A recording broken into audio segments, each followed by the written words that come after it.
एक मुस्लिम लड़की से बहुत प्यार करता हूँ। लव कहाँ लिखा हुआ है? ये पढ़िए। यहाँ लव मुझे नजर नहीं आया। ये श्रीमान अब तुम हमारी, अब रुको, हो गया तुम्हारा नाटक पूरा हो गया। अब हमारा सुनो। स्वयं शादीशुदा है, 6 साल की तुम्हारी बच्ची भी है, फिर भी तुम जो है इलू इलू भर देखते, कुछ लोग ढिसुम ढिसुम भर देखते हैं, कुछ लोग कुछ देखते हैं, कुछ लोग शिक्षा देखते हैं। ऐसी ही कथाएं भी शिक्षा का प्रतीक हैं। सीख जाओ तो ठीक है, नहीं तो जय बजरंग बली की, गणपति बप्पा। ऐसी हमें एक बात याद आ गई शिक्षा पे। पूर्व जन्म में हम यहीं दिल्ली में बुराड़ी में कथा सुना रहे थे। पूर्व जन्म में तो हमें एक पंडित जी मिले, वो भी कथा करते थे। तो उनकी थोड़ी दाढ़ी थी, दाढ़ी तुम्हारे तो नहीं है, उनकी दाढ़ी थी, हमारे भी नहीं है, उनकी दाढ़ी थी महात्मा की। महात्मा की दाढ़ी थी तो वो जो कथा करें तो कथा करते एक बूढ़ी माताजी बुराड़ी की आके बैठे हो, एकदम रोवे, खूब फूट फूट कर रोवे। जब महाराज जी कथा करें तो वो रोवे। महाराज जी को लगा कि ये बहुत भक्तनी है, लगता है ज्यादा ही भक्ति करती हैं, इसलिए कथा सुनकर रो रही हैं। और स्वाभाविक है, लगेगा ऐसा, लगता है बहुत भक्तनी है, कथा सुनकर के रो रही। तो 3-4 दिन बाद महाराज जी से रहा नहीं गया तो पूछा, माता जी आप बहुत भक्तनी हो, हम कथा जैसे ही शुरू करते हैं आप रोने लगती हो। बोली महाराज बुरा ना मानना, दरअसल हम आपकी कथा सुन करके नहीं रोते, आपकी दाढ़ी देख करके रोते। तो पंडित जी बोले हमारी दाढ़ी में ऐसा क्या है जो आप देख करके रोती हैं? बोले महाराज जैसी तुम्हारी दाढ़ी है ऐसे ही हमारे प्यारो बेटा समान बकरा की दाढ़ी थी। महाराज बोले मतलब? बोले क्या बताएं महाराज, बीमारी के चक्कर में बकरा तो मर गया, लेकिन जैसे ही आप गाते हो तो दाढ़ी हिलती है, तो हमें अपने बकरा की याद आ जाती है कि वो भी ऐसे ही दाढ़ी हिला करके रोया करता था। महात्मा बोले जय हो माता जी, तुम्हें हमारी दाढ़ी बकरा जैसी दिख रही। सच बताएं इसी चक्कर में हमने दाढ़ी नहीं रखी है। इसी चक्कर में हमने दाढ़ी नहीं रखी। क्या ठिकाना वो माता जी दिल्ली वाली फिर से मिल जाए। अब हम ये नहीं कहेंगे कि वो यहीं कहीं बैठी हैं, ऐसा नहीं कहेंगे, क्योंकि अभी हमें 2 दिन तक और रहना है। हर दुनिया, अच्छा संसार पूरा विरोधाभासमय है। कभी तुम सोचना, हम तो सोच रहे थे, हम लोग कोई भी बात भी बोलते हैं तो वो विरोधाभास की होती। आम बोलचाल में घर में कोई आए तो हम लोग कहते भैया जरा चाय पानी लाओ, चाय गरम है पानी ठंडा। लौंग इलायची लाओ, लौंग गरम है इलायची ठंडी है। इनको भैया काजू किशमिश खिलाओ, काजू गरम है किशमिश ठंडी है। तो हम लोग बातें भी बोलते तो विरोधाभास की बोलते हैं, दोनों एक दूसरे के अपोजिट होती हैं। वही यहाँ पर रामचरितमानस में है। माता जानकी जी बोली हे गणेश भगवान, आज तक हमने आपकी पूजा इसलिए की कि आज काम आ सको। गणेश जी बोले क्या करें, आपका काम जोड़ने का है, एक काम करो, पहले एक तोड़वा दो फिर 2 लोगों को जुड़वा दो। क्या तोड़वाएं? धनुष को तोड़वा दो हम दोनों। यहां एक और समझो, विनती कर रही भगवान गणेश से माता जानकी, पर गणेश जी को अगर गौर से देखो तो कान बड़े बड़े सूपा जैसे कान हैं। सूपा जैसे कान का मतलब क्या है? संत ऐसा चाहिए जैसे सूप सुहाए, और सारी सारी को गही रहे थोथा दे उड़ाए। साधु ऐसा होना चाहिए जो सार को रख ले थोथा को उड़ा दे। और कान भी ऐसे ही होने चाहिए कि सार की बात सुन लेनी चाहिए और बिना बेकार की बात को इग्नोर कर देना चाहिए। लेकिन हम लोग भी बड़े गजब के लोग हैं, कोई गाली दे तो वो जल्दी सुन लेते। हाँ, हमारे साथ अभी आजकल एक दुबई का चेला है, ये जो बगल में खड़ा है इसे हिंदी तो आती है पर कम आती है। अंग्रेज आया, एक सिक्योरिटी में अंग्रेज भेजा। तो हम बाबा अभी बैठे थे तो दुबई के चेलान ने कहा, गुरुजी हम आपको सिक्योरिटी में एक अंग्रेज भेज रहे हैं। हमने कहा भेजो, मजा लेंगे।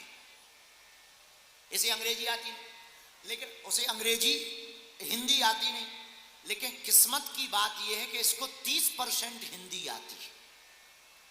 तो आज तक तो हम यही समझते थे कि इसे सिर्फ अंग्रेजी आती है। आज जब ये गाड़ी में बोला थोड़ा थोड़ा हिंदी आता है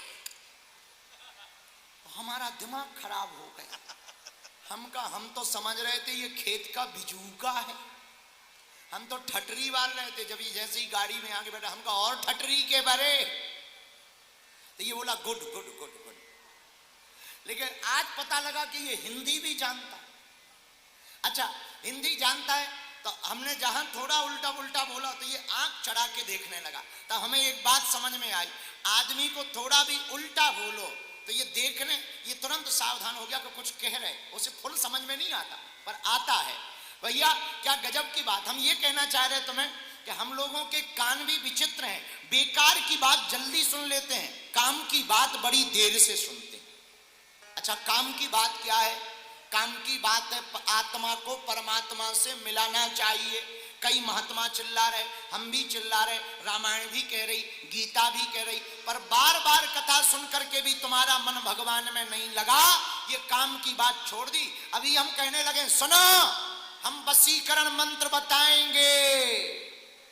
ओहो, बगल में कोई हल्ला, चुप हो जा, चुप हो जा। गुरुजी फिर से बोलिए, फिर से बोलिए। अगर हम कहते हैं कि वशीकरण मंत्र दे रहे, माताएं तो इतनी जल्दी मोबाइल निकालेंगी, उन्हें तुरंत पति देव को बस में करना है।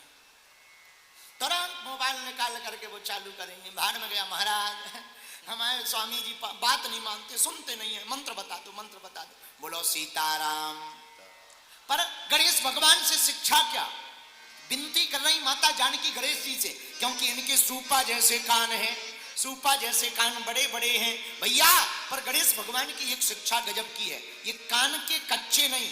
मेरे पागलों, आदमी को कान का कच्चा नहीं, कान का सच्चा होना चाहिए। कान का कच्चा नहीं, सच्चा होना चाहिए। क्योंकि कान भरने वाले लोग बड़े खतरनाक होते हैं।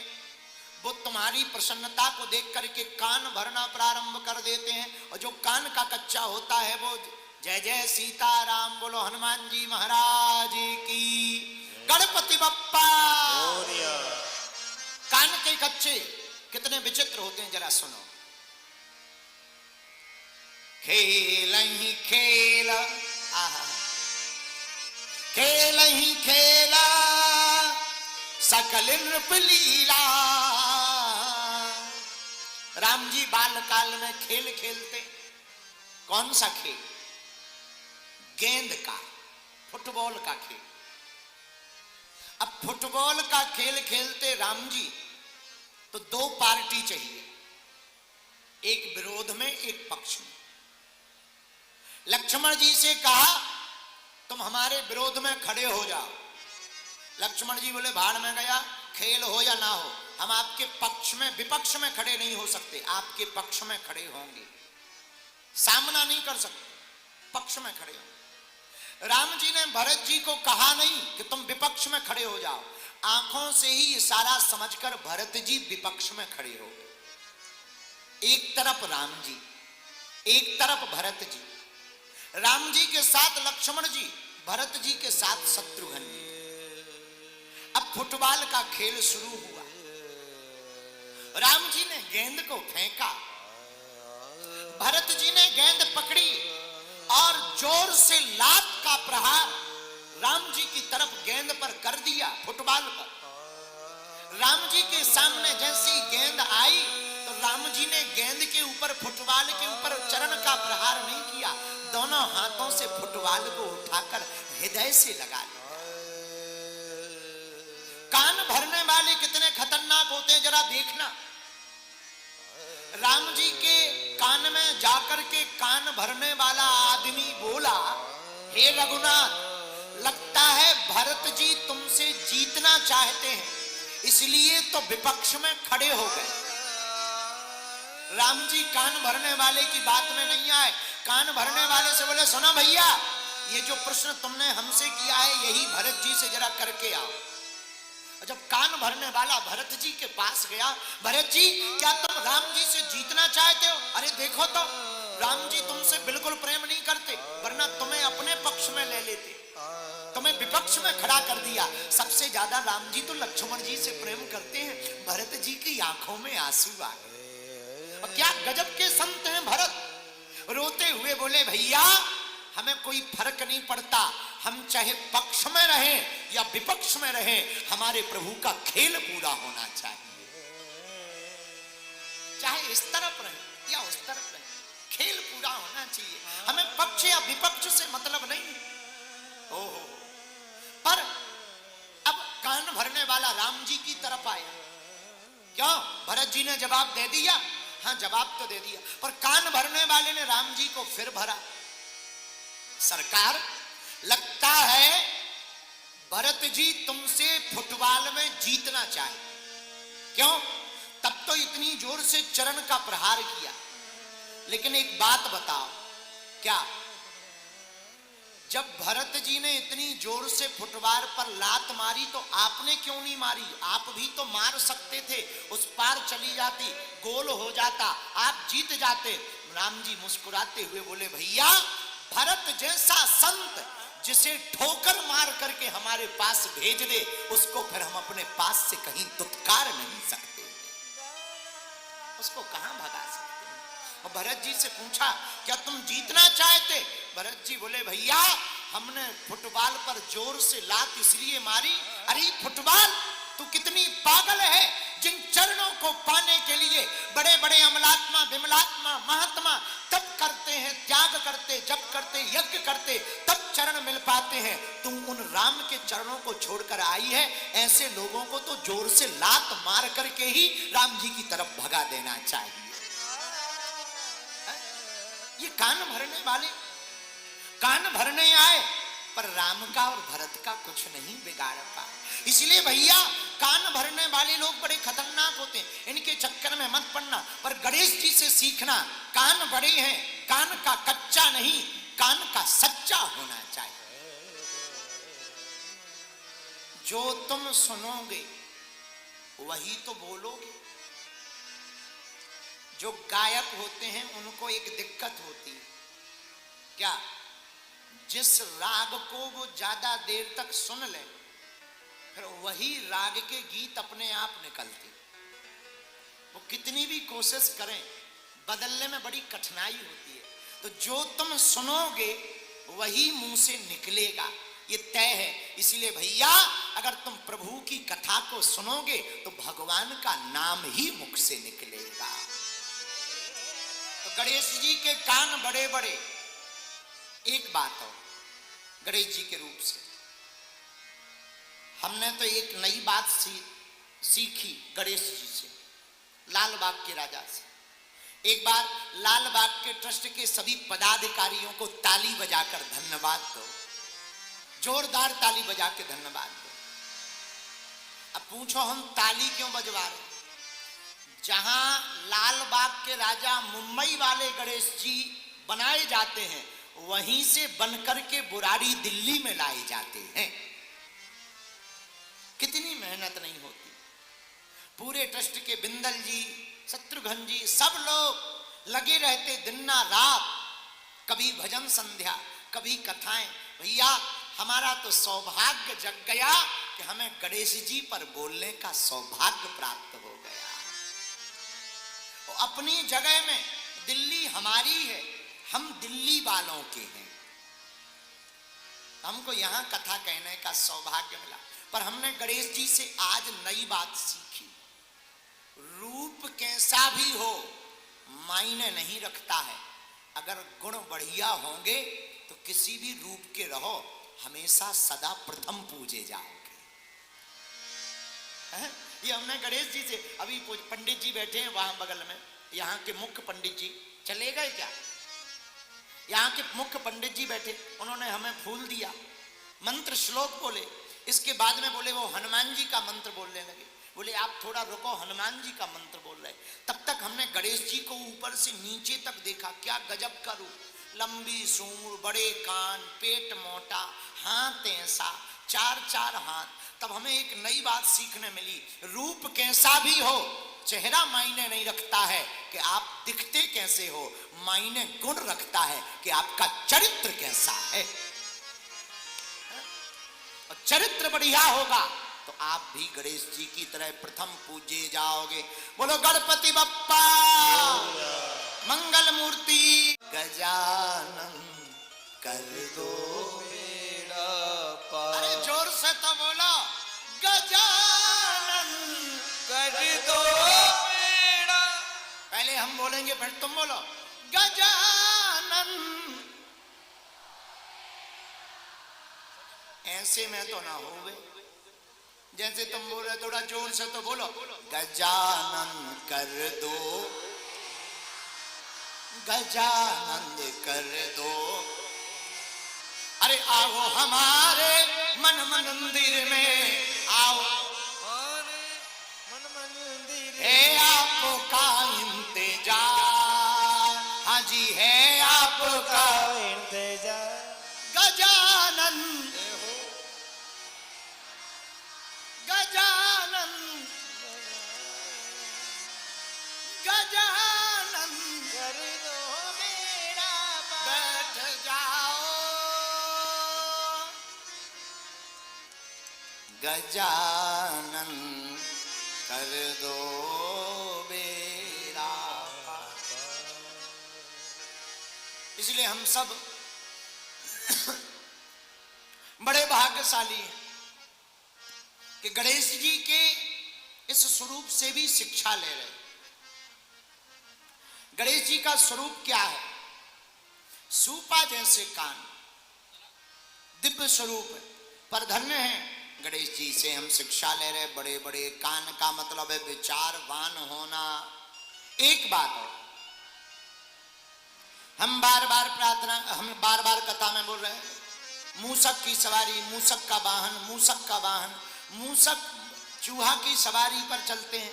ये चूहा की सवारी कैसे गणेश जी ने ली और कब ली, इसके बारे में भी तो पता होना चाहिए।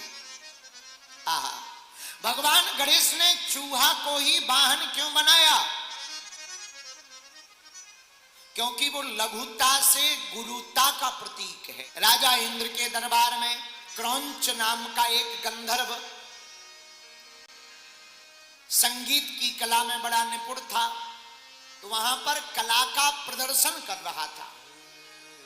उसका नाम क्रौंच था। धोखे से इंद्र के ही दरबार में वामदेव नामक ऋषि के ऊपर पैर रख गया। पैर रखा तो वामदेव ने श्राप दे दिया, तू इधर से उधर उधक फुदक कर रहा है, कूद रहा है, जा आज से तू चूहा बन जा, मूसक हो जा। मूसक होने का श्राप मिल गया। बेचारा रोने लगा गंधर्व, क्रौंच नाम का गंधर्व रोने लगा जब मूसक होने का श्राप मिला। अब मूसक भी बना तो कहां का, पृथ्वी पर आकर के पाराशर ऋषि के आश्रम का मूसक बन गया। अब महात्मा के आश्रम में जहां चूहा बना तो चूहा का काम तो काटना है, पूरा आश्रम काट दिया। जब काटा तो वहीं पर गणेश जी रहते थे। पाराशर ऋषि जी ने शिकायत की, ये चूहा बड़ा खतरनाक है, आश्रम काट के रख दिया। गणेश जी बोले कहो तो राम नाम सत्य कर दे। नहीं महाराज, कोई और दंड दो। तो गणेश भगवान ने अपने पास जाल को फेंका और पकड़ लिया इस चूहे को। मारना चाहा, तब तक इसने हाथ जोड़कर अपना परिचय दिया, महाराज हमें मत मारो, हम श्रापित हैं। वामदेव ऋषि ने हमको श्राप दिया था कि जाओ तुम मूसक हो जाओ। दरअसल हम क्रौंच नाम के गंधर्व हैं, आप कृपा करके हमें छोड़ दो, हम पर कृपा कर लो या हमें अपना लो, वरना हमारा यह मूसक का स्वरूप श्राप के कारण हास्य परिहास्य बन रहा है। गणेश जी बोले भैया अब तुम चिंता मत करो, रो मत, हम तुम्हें वचन देते हैं आज से हमारे पास कोई वाहन नहीं है, तुम बोलने में बहुत चटर पटर हो, आज से तुम ही हमारे सर्टिफाइड वाहन के रूप में रहोगे।